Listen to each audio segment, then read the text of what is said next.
ശാസ്ത്രം ആദ്യം പഠിക്ക്, പിന്നെ പറഞ്ഞാൽ മതി കറാമത്തിനെ വിമർശിക്കാൻ. പറയാൻ കുറേയും ഒരു ചൂമടുന്നോവർ. എന്താണ് ഖാജാ തങ്ങൾ പറയുന്നത്? ഭൂമി ഒരു ഉണ്ട പോൽ, ഭൂമി ഒരു ഗ്ലോബ് പോലെ എൻ്റെ കയ്യിൽ ഒതുങ്ങുന്നതാണ്. ഭൂമി അതൊക്കെയും ഒരു ചൂമടുന്നോവർ എന്ന് പറയുമ്പോ ഇന്നത്തെ പുത്തനാശയക്കാരൻ മഹാനായ ഗൗസുൽ ആദമിന്റെ കറാമത്തിനെ കളിയാക്കുന്നു. പ്രിയപ്പെട്ട മുഅ്മിനീങ്ങളെ, ആകെ ഭൂമിയുടെ ചുറ്റളവുള്ളത് അല്ലെങ്കിൽ ഡയാമീറ്റർ ഉള്ളത്, കന്നഡത്തിൽ വ്യാസ എന്ന് പറയും, മലയാളത്തിലും വ്യാസ എന്ന് പറയും, വ്യാസം എന്ന് പറയും, ഇംഗ്ലീഷിൽ ഡയാമീറ്റർ എന്ന് പറയുന്നു. 7926 മൈൽസ്. കിലോമീറ്റർ പറഞ്ഞാൽ 12756 ചുറ്റളവ് കിലോമീറ്റർ. ഇങ്ങേ തലന്ന് അങ്ങേ തലക്ക് നോക്കിയാൽ ഭൂമിയുടെ ചുറ്റളവുള്ളത് 12756 കിലോമീറ്ററാണ്. അത്രേ ഉള്ളൂ. ഇത്ര കിലോമീറ്റർ വ്യാപ്തിയുള്ള ചുറ്റളവുള്ള അല്ലെങ്കിൽ ഡയാമീറ്റർ ഉള്ള ഈ ഭൂമിയിൽ നിന്ന് ഒരറ്റത്ത് നിന്ന് മറ്റേ അറ്റത്തേക്ക് എത്താൻ ഇതിവിടെ നിൽക്കട്ടെ, ചുറ്റളവ് നിൽക്കാൻ നമ്മൾ മനസ്സിലാക്കണം. കറാമത്ത് എന്താണെന്ന് മനസ്സിലാക്കണം. എന്നിട്ടല്ലേ ഔലിയാക്കളെയും ഗൗസുൽ ആദമിനെയും പുച്ചാക്കുന്നത്? ഈ ചുറ്റളവുള്ള വ്യാസമുള്ള സ്ഥലത്തേക്ക് ഇന്ന് ശാസ്ത്രലോകം പറയുന്നു the world in your finger tips. നിങ്ങൾ അടിച്ചു നോക്കൂ, ഗൂഗിൾ ഇപ്പൊ തന്നെ അടിച്ചു നോക്കൂ. എന്താണ് അതിന്റെ അർത്ഥം? What is the meaning of the world in your fingertips? ബെരള തുതിയല്ലി പ്രപഞ്ചാന്ന് പറഞ്ഞാൽ, ലോകം നിങ്ങളുടെ വിരലിന്റെ തുതിയിൽ എന്ന് പറഞ്ഞാൽ എന്താണെന്ന് നിങ്ങളൊന്ന് അടിച്ചു നോക്കി എന്ന് പറഞ്ഞാൽ, ശാസ്ത്ര ലോകത്ത് ആധുനിക കാലഘട്ടത്തിൽ ഈ ടെക്നോ ഡെവലപ്മെന്റ് വളർന്ന കാലഘട്ടത്തിൽ ഒരറ്റം മറ്റേ അറ്റം ഒന്നും പ്രശ്നമല്ല. അത്രയും ചുരുങ്ങിയിട്ടുണ്ട് ഭൂമി ചുരുങ്ങിയിട്ടുണ്ട് എന്നല്ല, പക്ഷേ അതൊന്നും സിമ്പിളാണ്.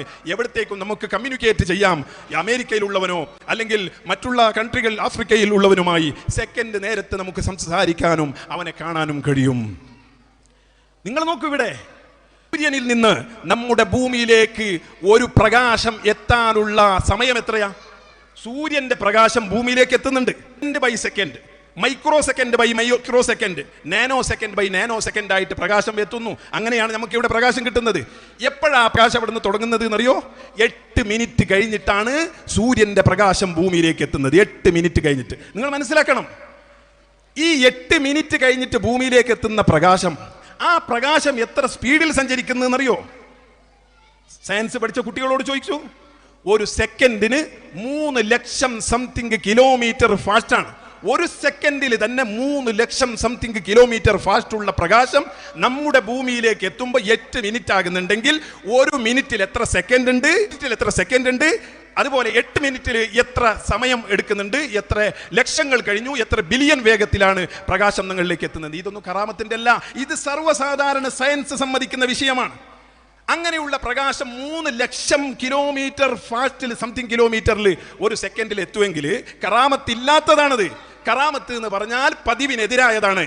ആ ഔലിയാക്കൾക്ക് അള്ളാഹു അവരുടെ കാലാവുകയാണ്, അവരുടെ കണ്ണ് അള്ളാഹു ആവുകയാണ്, അവരുടെ കേൾക്കുന്ന കേൾവി അള്ളാഹു ആവുകയാണ്. അത്രക്കും പെട്ടെന്ന് അവരെ എത്തിക്കുന്ന അവർക്ക് വേണ്ട വ്യവസ്ഥകൾ അള്ളാഹു ചെയ്യൂന്ന് പറയുമ്പോൾ അള്ളാഹു അങ്ങനൊന്നും ചെയ്യൂലാണ്. ശാസ്ത്രം ആദ്യം പഠിക്ക്, പിന്നെ പറഞ്ഞാൽ മതി കറാമത്തിനെ വിമർശിക്കാൻ. പ്രിയപ്പെട്ട മുഅ്മിനീങ്ങളെ, മാലയിൽ ഒരക്ഷരം പോലും മാറ്റലിന് വിധേയമാകേണ്ടതില്ല. കുത്തുബിയത്തിൽ ഒരംശം പോലും മാറ്റത്തിന് വിധേയമാകേണ്ടതില്ല.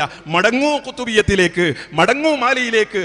എന്നാൽ നിങ്ങളുടെ പ്രശ്നങ്ങളൊക്കെ പരിഹരിക്കപ്പെടും, അവരുടെ പൊരുത്തം നമുക്ക് കിട്ടും. നമ്മൾ മനസ്സിലാക്കണം, അത്രയും ചുരുങ്ങിയ സമയത്ത് നമുക്ക് പലതും ചെയ്യാൻ ഈ പ്രപഞ്ചത്തിൽ കഴിയുമെന്ന് ശാസ്ത്രം പറയുന്നെങ്കിൽ കറാമത്ത് കൊണ്ട് എന്തുകൊണ്ട് കഴിയില്ല? കറാമത്ത് എന്ന് പറഞ്ഞാൽ തന്നെ ആ പതിവിനെതിരായതാണ്. അതുകൊണ്ട് നമ്മൾ മനസ്സിലാക്കണം.